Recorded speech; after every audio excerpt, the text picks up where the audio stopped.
Queridísimo Rodolfo Stolaza, subdirector de Estudios Económicos de Banamex. ¿Cómo estás, amigo? Muy bien, siempre es un placer platicar con el padre del anexo superior, David. Buenas noches a ti y a todo el auditorio. Oye, pues la economía sigue parada, según vimos con el IGAE, ¿no? Así es, hoy salió el dato del IGAE, un crecimiento bien chiquito de 0.1 después de haber caído 0.7 en enero.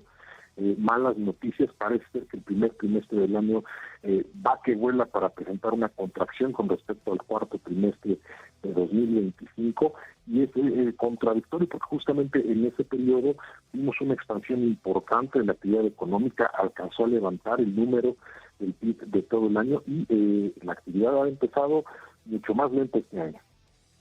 Sí, o sea, porque si lo vemos a tasa anual es una caída del 0.3, ¿no? Así es, sí. Un dato que sorprende, los analistas estaban esperando en promedio punto 5 por ahí después de la caída tan grave, pero parece que no se recuperó. Llama la atención varias cosas. El componente positivo fue la producción industrial, que ya la habíamos conocido, y en la parte de los servicios parecía como la canción esta de Leyes de Raining Blood, todo estaba en rojo, pues,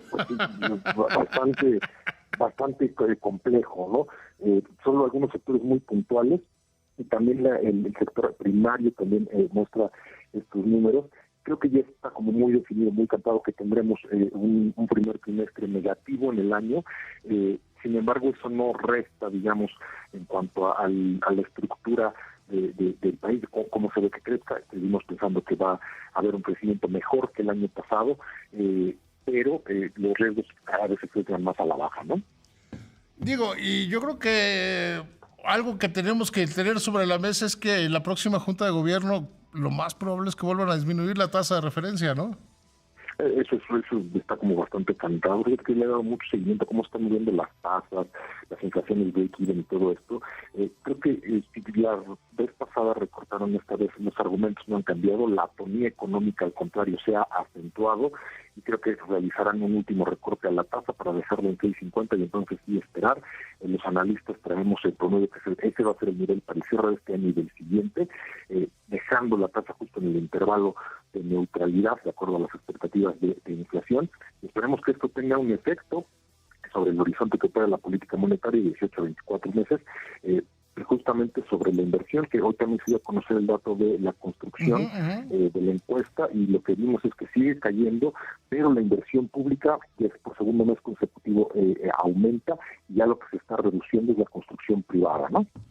Sí, o sea, a ver, lo que pasa es que yo creo que el asunto de la inflación, y a lo mejor digo algo que va a ser políticamente incorrecto, se está sobredimensionando. La inflación no es muy superior al promedio histórico que ha tenido desde que Banco de México tiene esta medición. O sea, es una inflación más o menos estándar, pero sí es muy preocupante la atonía de la economía, ¿no? Sí, totalmente, pero además sobre lo que mencionas, lo que sí vimos en el último dato de inflación es que sí hubo una reducción inesperada en la inflación subyacente, que es sobre la que opera la política monetaria.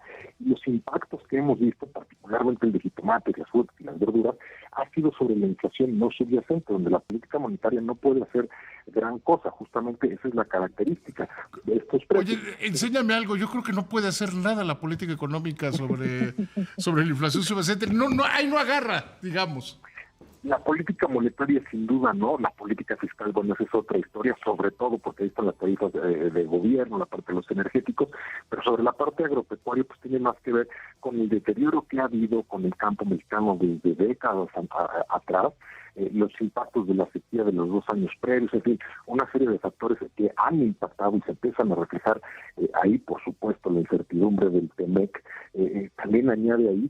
Entonces, eso es lo que hay que ver, ¿no? Que en la parte de la inflación subyacente sí vimos una sorpresa hacia abajo, que siempre será bien recibida, que parece que no se han contaminado los precios, digamos, efectos de segundo orden, y eso pues le sigue dando parque, le sigue dando municiones al Banco México para decir, bueno, vamos a recortar una vez más como lo anunciamos, y ahí nos vamos a detener para ver cómo se van dando las cosas hacia adelante con los pormenores que eso implica. Tendremos el Mundial, tendremos la renovación del TEMEC, de la que se platicaba hace un momento. En fin, todavía hay cosas en el panorama que nos hacen pensar que la actividad económica podría repuntar de manera importante en lo que resta del año.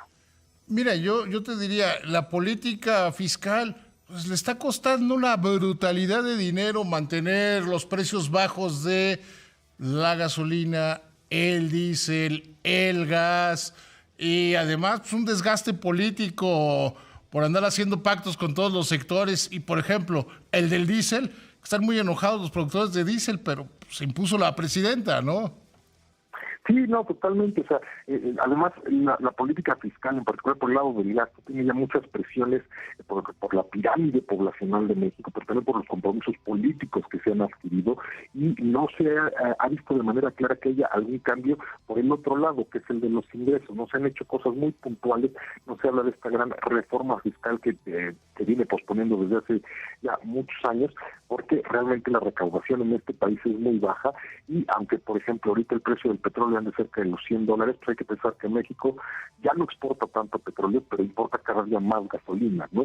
Entonces es un colchón de doble filo que al final del día se le está transmitiendo, una parte le está absorbiendo el consumidor general, porque somos los que pagamos impuestos, y por el otro los distribuidores de gasolina, que son los que están absorbiendo también parte del impacto.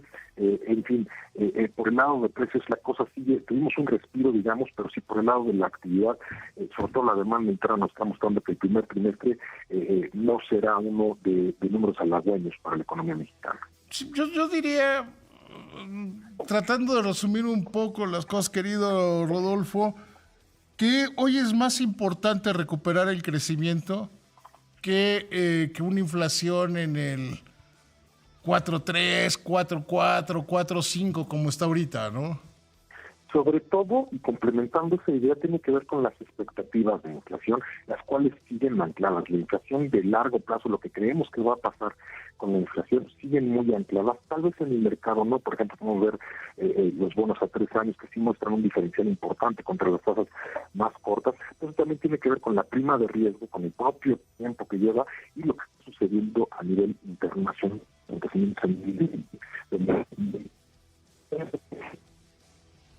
Sí, o sea, y tendremos que ver... bueno, y lo que tenemos que ver, yo creo que Rodolfo, también es cómo se acomoda el mundo, porque no sabemos bien a bien qué va a pasar en estos ataques de Israel y Estados Unidos en contra de Irán, porque no podemos saber, yo creo que nadie puede saberlo, ¿no? No, claro, ¿y cómo nos acomodamos nosotros como economía? Tenemos el TEMEC, ya empiezan las negociaciones el próximo mes de manera formal, entonces estamos siendo un participante muy relevante en el nuevo mosaico de geopolítica internacional, porque aunque Donald Trump diga, seguimos siendo su principal socio comercial, hemos fortalecido esa postura gracias a los aranceles, un resultado bastante paradójico si lo vemos a toro pasado, y lo que vaya a suceder hacia adelante en el conflicto del Medio Oriente, siempre por supuesto pensando en la paz y que ya no haya más heridos ni decesos. La realidad es que eso va a tener efectos ya de largo plazo por la simple destrucción de la infraestructura, pero los mercados siguen muy contentos con la narrativa de la inteligencia artificial. Estamos viendo un cambio de paradigma y México se ha estado colocando poco a poco, tratando de blindar las diferentes aristas y al mismo tiempo cumpliendo las promesas de campaña o las promesas que se han dado sobre grupos poblacionales, lo que ha complicado las finanzas públicas, que se siguen deteriorando con los criterios, se ve lo mismo, que empiezan a sonar focos de alerta por ese lado. Como bien dices, en ese sentido es más importante impulsar el crecimiento del país, en particular de la inversión, que me parece que es por donde va la administración. Es por donde tiene que ir. Queridísimo Rodolfo, siempre muchísimas gracias por estas entrevistas. El gusto es mío, excelente fin de semana. Igual para ti.